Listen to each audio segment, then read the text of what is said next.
ในแถวอาหรับมันเลบานอนเจริญกว่าหมู่สร้างหนังสร้างละคร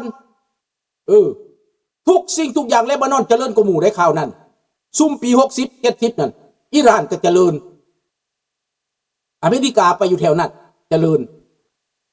แต่พวกนั้นมันต่อต้านอเมริกามันบ่มักอเมริกาเลบานอนเกิดสงครามภายในขัดแย้งแตกแยกเป็นสงครามมาตลอดเท่าเดียวนี้เป็นสองฝักสองฝ่ายมาเท่าเดียวนี้อิหร่านได้ชัยชนะพวกหัวหูแนงได้ชัยชนะคนอิหร่านต้องหนีจากประเทศ9 ล้านคนอเมริกาหนีแล้วคนก็ทุกข์ยากมาเท่าเดียวนี้ส่วนประเทศที่เข้าข้างอเมริกาซาอุดิอาระเบียโคเวตกาตาร์บาเรนเจริญเบิดแถวนั้นมีอยู่ไม่กินเบิดแถวนั้นเห็นบอกอันนี้แหละคือความจริง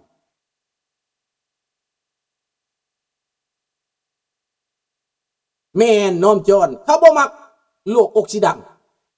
แต่ว่าพี่น้องต้องมาเบิ่งใดมันบ่มัก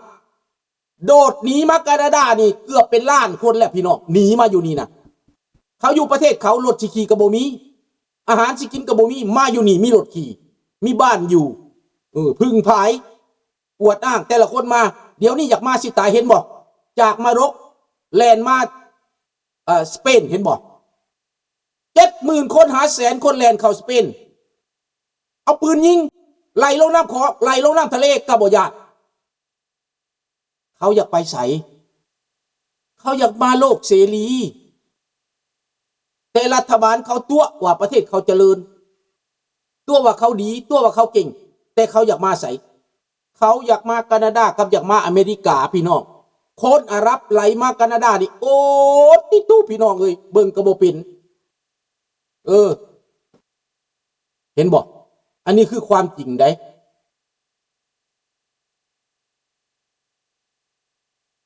มือนี้ได้เห็นประธานโจ้ลาวออกมาบอกว่าเว็บไซต์ของกระทรวงศึกษาธิการมีการเปิดเผยข้อมูลส่วนตัวของนักเรียนบอกว่าจะเป็นวันเดือนปีเกิดโมเมนต์แต่เท่านั้นแหละเพราะว่าเขาสิเอาเด็กน้อยนักเรียนไปขายผู้หญิงหั่นน่ะเขาจะฮู้บ้านอยู่ไสเมืองอยู่ไสพ่อแม่แม่นไผข้อมูลส่วนตัวนั่นนะกับโมเมนต์แต่เท่านั้นอีกเพราะว่าแก้วมันจะฮู้มันเอาข้อมูลจะเบิดจะเป็นหัวเมืองขึ้นมันเด้ออันนี้ว่าความจริงเด้อคนลาวเด้อถ้ายังบ่มีหัวใจตอนนี้ก็จักสิเว้าแหละลาวนอกลาวในนี่นะดังนั้นในยุโรปนะพวกอิสลามเขาเหยียบเขาคุมเบเละคนฝรั่งเศสถืออิสลามขัดขวางเศษยังก็บ่ได้เป็นหยังเขาบ่กล้าซอยเรื่องอิหร่านเพราะเขาย่านเทอร์ริสต์ในประเทศเขาพี่น้องจื้อที่ฝรั่งเศสพวกอิสลามเอารถไล่เหยียบคนตายเป็นเท่าใดหั่นน่ะขับรถกำยงเหยียบคนตายนะในอเมริกานี่เฮ็ดได้อยู่แต่เขานำปราบจนเกลี้ยงได้นั่นละมันเป็นอย่างสั้นแหละดังนั้นพี่น้องทางการข่าวบิ๊กเบือนนี่นะเขาฟังข่าวเขาหลวมมันเมนข่าวแต่เศร้าฮอดคำว่าอเมริกาบ่มีอาวุธแพ้แล้วพ่ายแพ้อิหร่านและยอมแล้วว่าสั่นบัดข้าพเจ้ามาฟังปีเท็กซิสเมื่อกี้นี่มันคนละเรื่องเดี๋ยวนี้ผู้ใดไปบิดเบือนข่าวที่ว่าไปว่าอเมริกาบ่มีอาวุธนะผู้ใดป้อนข่าวตัวนี้ออกไป1ในอเมริกาเขาจัดการนักข่าวต่างประเทศเขาก็ฟ้องเพราะบิดเบือนใส่ข่าวบ่มีความจริงเขาฟ้องเห็นบ่เขาเอาเรื่องแซะเขาห้าว่าข่าวแซะแต่โดนัลด์ทรัมป์แซะแต่อเมริกาสั่งแต่อเมริกานั่นแหละฝรั่งนั่นนี่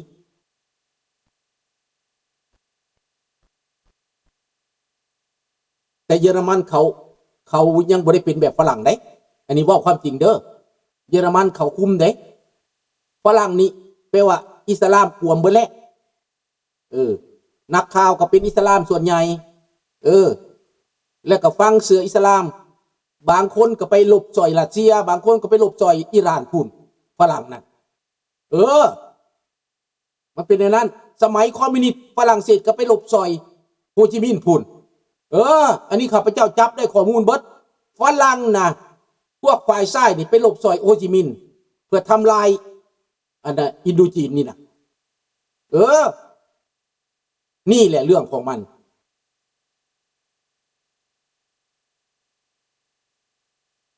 แม่นอันนี้อเมริกาฟ้องแน่นอนเขาว่าข้าพเจ้าว่าฟ้องแน่นอนนักข่าวต้องเจอละซ่องใดต่างๆที่ในอเมริกานี่ถูกเจอแน่ๆเขาปล่อยให้เจ้าหลายเจ้าตัวเจ้าหลอกคนไหนเขาห้องว่าเฟกนิวส์นี่นะใส่ AI เพิ่มใส่นี่นะเขาห้องเฟกนิวส์ดังนั้นเรื่องของมันเขาเจ้าบ่จักกันใดเป็นความจริงเลยมันแมนบ่อ้ายบัตรประชาชนลาวทุกคนต้องไปขึ้นกับกองทะเบียนเวียดนามแมนเอาบักทองรุ่นก็เป็นเกี่ยวบักซ้อนไส้ก็เป็นเกี่ยวสบายดีอมิกุแล้วผู้นำลาวเป็นเกี่ยวเบิด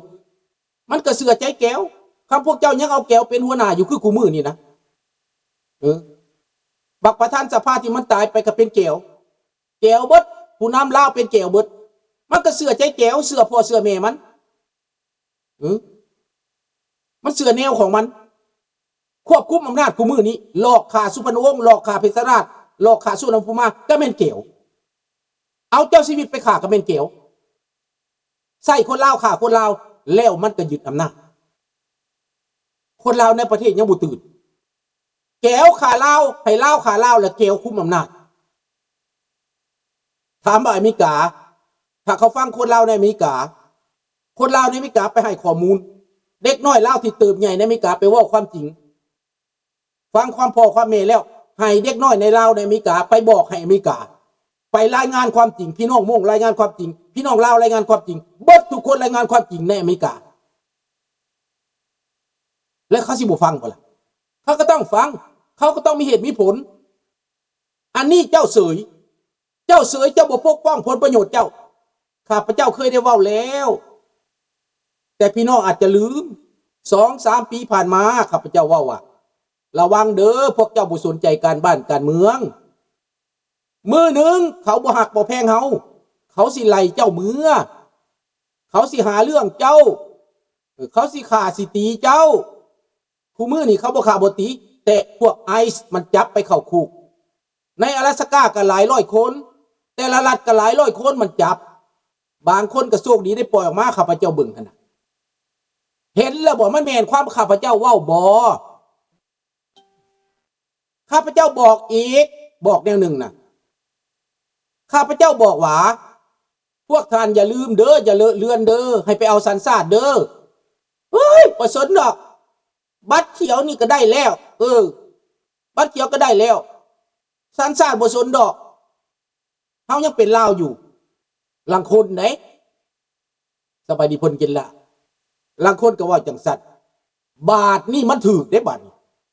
เขาจับไปขังคุกเป็นเดือนเป็นปีก่อนสิได้ออกมาเสียขวัญเบิดแม่นความข้าพเจ้าเว้าหรือบ่ล่ะข้าพเจ้าเฝ้าเว้าว่าฟังเด้อระวังเด้ออย่าเลอะเลือนเด้อเจ้ามานี่เจ้าต้องเอาสัญชาติให้มันถือกฎหมายเขาเด้อ Resident Permanent นะหมายว่าเจ้าได้อยู่ถาวรแต่บ่ได้หมายว่าเจ้าถูกต้องไหนมือหนึ่งจะไปกินเหล้าตามคนหมายว่าเจ้ากับผิดเป็นคดีอาญาบ่ได้สัญชาติอดถอนสัญชาติได้ revocation revoke ได้ถอนเรื่องการ permanent ได้เห็นบอกข้าพเจ้าบอกมาก่อนแล้วเตือนมาก่อนแล้วลูกเจ้าเกิดในอเมริกายังบ่ได้สัญชาติก็มีหลังคนมาใหญ่ในอเมริกามาตั้งแต่น้อยไม่ใหญ่อเมริกาบ่ได้สัญชาติบ่จักคนภาษาลาวมาตอน2 ปี 3 ปีบ่เอาสัญชาติเขาจับเขาไล่เมื่ออายุ40-50กลับเมื่อลาวมันสิฮู้จักหยังล่ะสิไปหากินแนวใดล่ะคนลาวในประเทศยังหากินบ่เป็นแล้วพวกคนลาวอยู่อเมริกาเมื่อหากินอยู่เมืองลาวสิไปหากินยังไงล่ะสิเหตุการณ์หยังล่ะแล้วผู้ใดสิเบิ่งแยงล่ะเวลาเจ็บเป็นมาได้สิเบิ่งแยงบ่มันบ่ง่ายได้พี่น้องอย่าคิดว่ามันง่ายเด้อข้าพเจ้าบอกแล้วได้เตือนแล้ว แต่ว่าก็บ่เป็นหยังเขาบ่อยากฟังเขาบ่อยากได้ยินคำต่างเขาบ่อยากได้ยินเขาอยากได้ยินแต่เรื่องดีๆเขาอยากได้ยินแต่เรื่องมันม่วนๆแม่นแล้วออกฮ้อนขี้แม่นบ่ลุงได้เว้าแม่นบ่มีกุลุงได้เว้ามาตลอดแต่เขาบ่สนใจฟังเขาบ่อยากฟังเสียงนกเสียงกาดอกแต่เดี๋ยวนี้น่ะคันสิเว้ามันก็สำสมน้ำหน้ากันนั่นแหละเขาบอกแล้วบ่ฟังบอกแล้วบ่ฟังอย่ามานั่งห้องไห้มันก็สิเป็นนั่นแหละพี่น้องเอ้ยเขาบอกแล้วบ่ฟังบ่เชื่อเป็นไปบ่ได้ดอกโทษไอ้สุนทราลุงสุนทรามันเป็นไปบ่ได้ดอกคอยนี่อยู่อเมริกาน่ะคอยนี่มันสุดยอดฟรีดอมแหละเพิ่นว่าเป็นแนวไหนล่ะบัดฟรีดอมเฮ็ดเป็นคนอเมริกันลาวแล้วเฮ็ดถูกต้องตลอดหันละแต่ว่าในจำนวนหลักพันคนได้กวดกาคืนอีกตื่มแม่นบ่แม่นแต่เท่านั้นมีบุญสมมุติเจ้าบ่ได้เป็นคนชั่วดอกเอ้าข้าพเจ้าสิเว้าจังซี่เด้อเจ้าบ่เป็นคนชั่วข้าพเจ้าสิให้ตัวอย่างที่มันจะเกิดเป็นได้นี่มันเกิดกับทุกคนแต่ทุกมื้อทุกวันโชคบ่ดีเว้าเรื่องโชคบ่ดีเจ้าบ่ได้ชั่วดอกเจ้าดีอยู่เป็นคนดีอยู่นะเฮ็ดเวียกเหตุการณ์ดีอีหยังก็ดีนิสัยก็ดีแต่มื้อนั้นเราไปซุ่มแซวกินเหล้าโชคบ่ดีไปกินเหล้าออกจากหมู่ไปแล้วไปเกิดอุบัติเหตุคนตายผิดมันผิดตำรวจบอกว่าผิดศาลบอกว่าผิดคดีอาญาติดคุกส่งกับลาวอันนั้นโชคบ่ดีกินเหล้าพลาดครั้งเดียวติดคุกเข้าคุกมันเกิดอุบัติเหตุเข้าห้องบ่ได้ตั้งใจและก็บ่ได้สัญชาติอีกบ่ได้มีสัญชาติมีแต่บัตรเขียวอันนี้แห้งไวส่งไวเลยอันนี้บัตรเขียวตกไปเลยบ่มีอนุญาตอยู่ถาวรปลดอนุญาตอยู่ถาวรตัดสิทธิ์สบายดีสมสายนี่อันนี้เขาว่าโชคบ่ดีอันที่สองบางคนเอาเมียอเมริกาบางคนก็เอาเมียลาวบางคนก็เอาเมียต่างชาติอันนี้ก็เป็นคนดีอยู่มือหนึ่งเมียหลดไปเซิงฝรั่งซะบักมีกูซะเจ้าว่าเจ้าเป็นผัวว่าเป็นเจ้าของเนาะน้องธนพรฟังเด้อไปการกลางเวรไปการกลางคืนไหมเมียอยู่บ้านมาแต่การมันอยู่บ้านมันเอานี่กูมานอนนำมือหนึ่งไปการโอ้เจ็บหัวแล้วกลับคืนมาไอ้ผัวนี่ข้าพเจ้าเสียให้ตัวอย่างเด้อมาเลยเห็นไอ้นี่โกสัตว์กับเมียอยู่วับอยู่ในเตียงนอนของตัวเองใจให้ก็ลูกขึ้นฟ้ามือฟาดกระแต้หูเมียโลดโทสะขึ้นมาบาดเดียวเป็นคนดีมาทั้งชาติแน่น่ะแต่มีมือนั่นนะโทสะพวกเขานอนนะเมียตัวเองมันเป็นของตัวเองแม่นไผสิมามีสิทธิ์ในบ้านเฮาฟาดกระแต้หูเมียอ้ายเมียมันกำลังมันเนาะบักนี้กูฟาดมันม่วนเด้มันบ่สนใจดอกผัวจับโทรศัพท์มาฮัลโหล please come now come here now โดยใดมันบอกเด้we have violence at my home ตำรวจมาจับหมัดศอกแป้ไปโลดไอ้ผัวนี่ติดคุกสัญชาติกับบ่ทันได้ส่งกับลาวมีคดีส่งกับลาวทอนสัญชาติถามว่าผิดบ่ผิดตีเขาผิดบ่ผิดแต่เมียเขาบ่ได้ปานี้เจ้าได้เมียเจ้าหาเงินมันให้มันใช้ทุกมื้อเลี้ยงมันได้กินมีเฮือนซ่านให้มันอยู่แต่ว่ามื้อนั้นมันนอนน้ำบ่าวเจ้าตีมันเจ้าผิดในศาลกฎหมายของอเมริกาว่าผิดเจ้าตีคันเจ้าบ่มักเจ้าไล่เขาหนีเจ้าบ่ตีแต่เจ้าตีแล้วเป็นคดีอาญา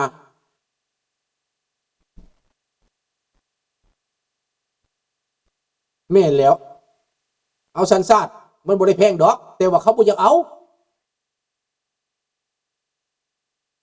เขาบ่สนใจเขาบ่อยากได้บางคนก็บ่สนใจว่าภาษาบ่เก่งก็มีหลายคนน่ะ อันบ่ได้สัญชาติบางบ่มีความผิดดอกว่าภาษาบ่เก่งบ่หาในภาษาว่าบ่เป็น